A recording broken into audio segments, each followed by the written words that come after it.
नमस्कार। आज हम आधुनिक बिहार के जन्म की कहानी पर जरा गहराई से नजर डालने वाले हैं। बिल्कुल।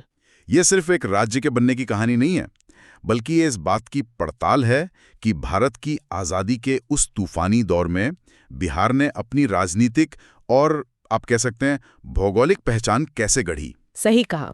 और इस पूरी चर्चा के लिए हमारे पास बिहार मैटर्स एजुकेशनल चैनल के बहुत ही बेहतरीन लेक्चर नोट्स हैं।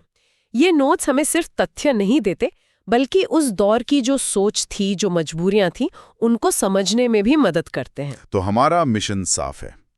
इन नोट्स की मदद से हम आज़ादी से ठीक पहले के राजनीतिक माहौल को समझेंगे, 1947 के सत्ता हस्तांतरण के उस भावुक पल को महसूस करेंगे और फिर देखेंगे कि आज़ादी के बाद बिहार का नक्शा क्यों और कैसे बदला। और साथ ही हम ये भी जानेंगे कि बिहार कैसे सिर्फ एक प्रांत न रहकर नए भारत की नींव रखने वाला एक मुख्य वास्तुकार, एक चीफ आर्किटेक्ट बना। चलिए, तो फिर शुरुआत करते हैं आज़ादी से ठीक पहले की उस आखिरी चुनावी जंग से।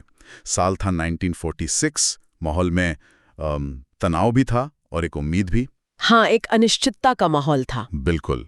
ये चुनाव सिर्फ सरकार बनाने के लिए नहीं थे, ये तय करने वाले थे कि आज़ाद भारत का नेतृत्व किसके हाथ में होगा। तो बिहार के लिए इसके क्या मायने थे? देखिए, बिहार के लिए एक तरह का लिटमस टेस्ट था और नतीजों ने तस्वीर पूरी तरह साफ कर दी। कांग्रेस पार्टी ने एक जबरदस्त, जिसे हम कहते हैं लैंडस्लाइड विक्ट्री, वो हासिल की। Landslide victory?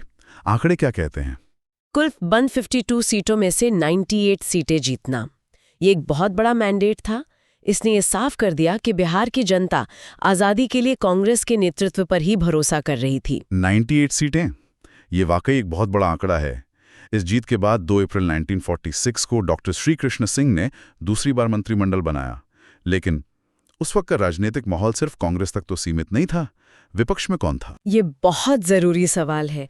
उस चुनाव में कांग्रेस का मुख्य मुकाबला मुस्लिम लीग से था। लीग ने भी अपनी मौजूदगी दर्ज कराई, लेकिन कांग्रेस की लहर के सामने वो टिक नहीं पाई। फिर भी उनकी उपस्थिति का कुछ तो मतलब रहा होगा। बिल्कुल। लीग का प्रदर्शन इस बात का संकेत था कि विभाजन की राजनीति बिहार की जमीन पर भी अपनी जड़ें जमाने की कोशिश कर रही थी। तो एक तरफ कांग्रेस की भारी जीत राष्ट्रवाद की जीत थी, तो दूसरी तरफ लीग की उपस्थिति आने वाले विभाजन के खतरे का एहसास भी करा रही थी। मतलब ये जीत जितनी शानदार थी, उतनी ही बड़ी जिम्मेदारियों के साथ आई थी। और इसका असर सिर्फ पटना तक सीमित नहीं रहा होगा। बिल्कुल नहीं। इस जीत ने बिहार को सीधे दिल्ली के पावर सेंटर में पहुंचा दिया। जब सितंबर 1946 में भारत की अंतरिम सरकार, इंटरिम गवर्नमेंट बनी, हाँ, तो ये कोई छोटी बात नहीं थी कि बिहार के सबसे बड़े नेता डॉक्टर राजेंद्र प्रसाद को खाद्य और कृषि जैसा महत्वपूर्ण मंत्रालय दिया गया। उस दौर में तो ये शायद सबसे महत्वपूर्ण मंत्रालयों में से एक था, जब देश अकाल और अनाज की कमी से जूझ रहा था। एग्जैक्टली। वो मंत्रालय देश की जीवन रेखा संभालने जैसा था। तो एक तरफ डॉक्टर श्री कृष्ण सिंह पटना से प्रांत संभाल रहे थे और दूसरी तरफ डॉक्टर राजेंद्र प्रसाद दिल्ली में बैठकर राष्ट्रीय नीति बना रहे थे। ये तो एक तरह का ड्यूअल इंजन इम्पैक्ट था बिहार का। बिल्कुल सही शब्द इस्तेमाल किया आपने, ड्यूअल इंजन इम्पैक्ट। ये दिखाता है कि बिहार सिर्फ एक फॉलोअर स्टेट नहीं था, बल्कि एजेंडा सेट कर रहा था।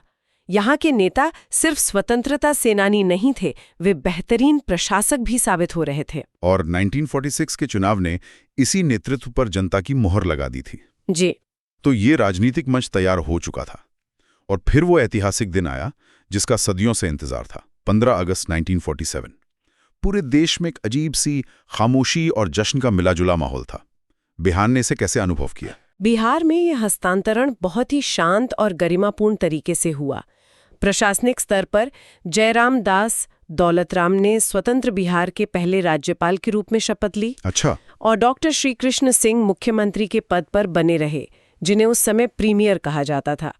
यह सब बहुत व्यवस्थित था, लेकिन इन औपचारिकताओं से परे उस दिन का असली मतलब एक और घटना में छिपा था। आप पटना सचिवालय पर तिरंगा फहराए जाने की बात कर रही हैं। हाँ, क्योंकि वो सिर्फ एक झंडा नहीं था, वो एक जवाब था, एक श्रद्धांजलि थी। सोचिए, ठीक 5 साल पहले 1942 के भारत छोड़ो आंदोलन के दौरान जी, उसी सचिवालय की इमारत पर तिरंगा फहराने की कोशिश में 7 युवा छात्रों ने अपनी जान दे दी थी। गोलियां चली थी, खून बहा था, वो जगह एक शहादत स्थली बन चुकी थी। और अब ठीक उसी जगह पर बिना किसी रोक टोक के आज़ाद भारत का झंडा शान से फहराया जा रहा था। ये तो बहुत ही भावुक कर देने वाला पल रहा होगा। बहुत ज्यादा। वो झंडा सिर्फ कपड़े का एक टुकड़ा नहीं था, वो उन 7 शहीदों के सपनों की जीत थी। वो इस बात का प्रतीक था कि बलिदान कभी व्यर्थ नहीं जाता। उस दिन जब तिरंगा लहराया तो वो एक शांत विजय थी, एक लंबे और दर्दनाक संघर्ष का मीठा फल था। ये सचिवालय वाला वाकया वाकई रोंगटे खड़े कर देता है। ये उस दौर के अंत जैसा लगता है जहां संघर्ष था, लेकिन असल में आज़ादी तो चुनौतियों का एक नया अध्याय लेकर आई। जैसे जिस बिहार को आज़ादी मिली थी उसका नक्शा वैसा नहीं था जैसा आज है। बिल्कुल, आज़ादी एक मंजिल थी, लेकिन राष्ट्र निर्माण एक लंबा सफर था, और इस सफर का एक बहुत बड़ा हिस्सा था राज्यों की सीमाओं को तय करना। बिहार के मामले में आज़ादी के तुरंत बाद ही बदलाव शुरू हो गए। पहला बड़ा बदलाव कब और कैसे हुआ? पहला बड़ा बदलाव 1948 में ही हुआ, जब रियासतों के विलय का काम चल रहा था। उस समय 2 छोटी रियासतें थीं, सरायकेला और खरसावां। अच्छा। शुरू में 1 जनवरी 1948 को इन्हें बिहार में मिला दिया गया, लेकिन वहां के स्थानीय लोगों और राजनीतिक समीकरणों के कारण काफी विवाद हुआ। तो फिर क्या हुआ? काफी सोच विचार के बाद उसी साल मई में इन दोनों रियासतों को बिहार से निकालकर उड़ीसा को सौंप दिया गया। आज ये दोनों इलाके झारखंड का हिस्सा हैं। ये दिखाता है कि शुरुआती साल कितने अस्थिर थे। जी, तो बस शुरुआत थी। इसके बाद तो शायद सबसे बड़ा बदलाव आया 1956 में, जब पूरे देश में राज्यों का नक्शा भाषा के आधार पर फिर से बनाया जा रहा था। जी, वो था राज्य पुनर्गठन अधिनियम 1956। ये फजल अली आयोग की सिफारिशों पर आधारित था।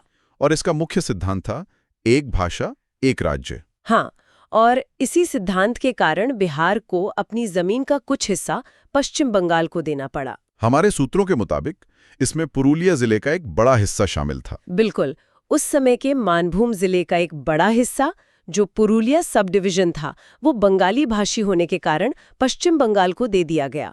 लेकिन एक और हिस्सा था जिसका हस्तांतरण बहुत दिलचस्प है। वो कौन सा? वो था पूर्णिया जिले का इस्लामपुर सब डिवीजन। रुकिए, ये दिलचस्प है। मैंने हमेशा यही सुना था कि ये सारे बदलाव सिर्फ भाषा के आधार पर हुए थे, लेकिन आपके कहने का मतलब है कि इस्लामपुर के मामले में कहानी कुछ और भी थी। हाँ, यहाँ मामला सिर्फ भाषा से कहीं ज्यादा गहरा और स्ट्रेटेजिक था। स्ट्रेटेजिक कैसे? अगर आप उस समय के पश्चिम बंगाल के नक्शे को देखें तो उसका दक्षिणी हिस्सा यानी कलकत्ता और उसके आसपास का इलाका, और उत्तरी बंगाल यानी दार्जिलिंग सिलीगुड़ी वाला इलाका जी, आपस में सीधे तौर पर जमीन से नहीं जुड़े थे। उनके बीच बिहार का एक पतला सा हिस्सा आता था। ओह, तो इस्लामपुर सब डिवीजन को पश्चिम बंगाल को इसलिए दिया गया ताकि कलकत्ता और सिलीगुड़ी के बीच एक जमीनी गलियारा, एक लैंड लिंक बन सके। बिल्कुल, इसे चिकन नेक की समस्या को सुलझाने के एक हिस्से के तौर पर भी देखा गया। ये दिखाता है कि राज्य की सीमाएं तय करते वक्त सिर्फ संस्कृति या भाषा ही नहीं, बल्कि राष्ट्रीय सुरक्षा, प्रशासनिक सुविधा, इन सब बातों का भी ध्यान रखा जा रहा था। ये तो सच में एक डीप डाइव वाली जानकारी है। तो एक तरफ बिहार की भौगोलिक सीमाएं गढ़ी जा रही थीं, लेकिन दूसरी तरफ बिहार के नेता पूरे भारत की तकदीर गढ़ रहे थे। सही। चलिए अब उस अध्याय पर आते हैं जो शायद बिहार के आधुनिक इतिहास का सबसे गौरवशाली पन्ना है, भारतीय गणराज्य के निर्माण में बिहार का योगदान। ये बिहार के इतिहास का शिखर है, अ पिनिकल मोमेंट। जब 26 जनवरी 1950 को भारत का संविधान लागू हुआ और देश एक संप्रभु गणराज्य बना, तो उस संविधान के पहले नागरिक, पहले राष्ट्रपति का पद बिहार की मिट्टी के सपूत डॉक्टर राजेंद्र प्रसाद को मिला। ये सिर्फ एक पद नहीं था, ये एक बहुत बड़ा प्रतीक था। लेकिन ये कहानी सिर्फ राष्ट्रपति बनने तक सीमित नहीं है। जिस संविधान ने इस गणराज्य को जन्म दिया, उस संविधान को बनाने वाली सभा की कमान भी तो बिहार के ही हाथों में थी। हाँ, ये बात अक्सर लोग भूल जाते हैं। जिस संविधान सभा ने 2 साल 11 महीने और 18 दिन लगाकर भारत का संविधान बनाया, उसकी अध्यक्षता शुरू से अंत तक बिहार के ही 2 महापुरुषों ने की।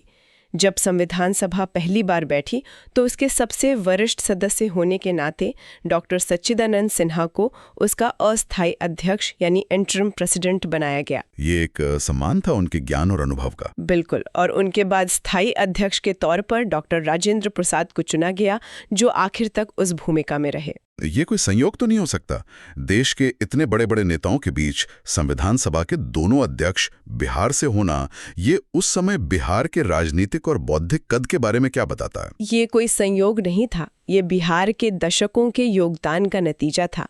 ये इस बात का सबूत था कि बिहार को उस समय एक राजनीतिक और बौद्धिक पावर हाउस माना जाता था। अच्छा। देखिए, डॉक्टर सिन्हा अपने कानूनी ज्ञान के लिए जाने जाते थे, तो डॉक्टर राजेंद्र प्रसाद अपने धैर्य, सबको साथ लेकर चलने की क्षमता और निष्पक्षता के लिए। संविधान जैसे जटिल चीज बनाने के लिए जहां सैकड़ों अलग अलग मत थे, वहां डॉक्टर प्रसाद जैसे व्यक्ति की ही जरूरत थी। तो क्या हम ये कह सकते हैं कि बिहार सिर्फ भारत संघ का एक हिस्सा नहीं बन रहा था, बल्कि वो उस संघ की नींव के पत्थर रख रहा था? बिना किसी शक के बिहार के नेता भारतीय गणराज्य के मुख्य वास्तुकारों, चीफ आर्किटेक्ट्स में से थे। देश का पहला राष्ट्रपति बिहार से, संविधान सभा का नेतृत्व बिहार के हाथ में, ये दिखाता है कि आजादी के बाद के पहले दशक में बिहार का प्रभाव अपने चरम पर था। तो आज हमने 1946 के उस निर्णायक चुनाव से बात शुरू की जिसने बिहार का नेतृत्व तय किया। फिर हम 15 अगस्त 1947 के उस भावुक पल में पहुंचे जब पटना सचिवालय पर तिरंगा लहराया, जो सिर्फ आजादी नहीं बल्कि शहीदों को श्रद्धांजलि भी थी। उसके बाद हमने देखा कि कैसे आजादी के बाद बिहार की सीमाओं को भाषा और देश के रणनीतिक जरूरतों के हिसाब से फिर से बनाया गया। और अंत में हमने भारतीय गणराज्य की नींव रखने में बिहार के उस बेमिसाल योगदान को समझा, जॉन डॉक्टर सिन्हा और डॉक्टर प्रसाद जैसे नेताओं ने देश की तकदीर लिखी। बिल्कुल। इन सभी स्रोतों को एक साथ देखने पर एक बात बिल्कुल साफ हो जाती है कि आधुनिक बिहार और आधुनिक भारत की कहानी अलग अलग नहीं है, ये एक ही सिक्के के दो पहलू हैं। सही कहा आपने, एक के बिना दूसरे की कहानी अधूरी है। तो जाते जाते हमारे श्रोताओं के लिए एक सवाल छोड़ जाते हैं। आज हमने देखा कि कैसे दशकों पहले भाषा और प्रशासनिक जरूरतों के आधार पर बिहार की सीमाएं बदली गईं, जैसे पुरुलिया और इस्लामपुर के हिस्से पश्चिम बंगाल में चले गए। सोचने वाली बात यह है कि नक्शे पर खींची गई वो लकीरें आज इतने सालों बाद भी उन इलाकों की सांस्कृतिक पहचान, उनकी राजनीति और लोगों की रोजमर्रा की जिंदगी पर किस तरह असर डाल रही हैं।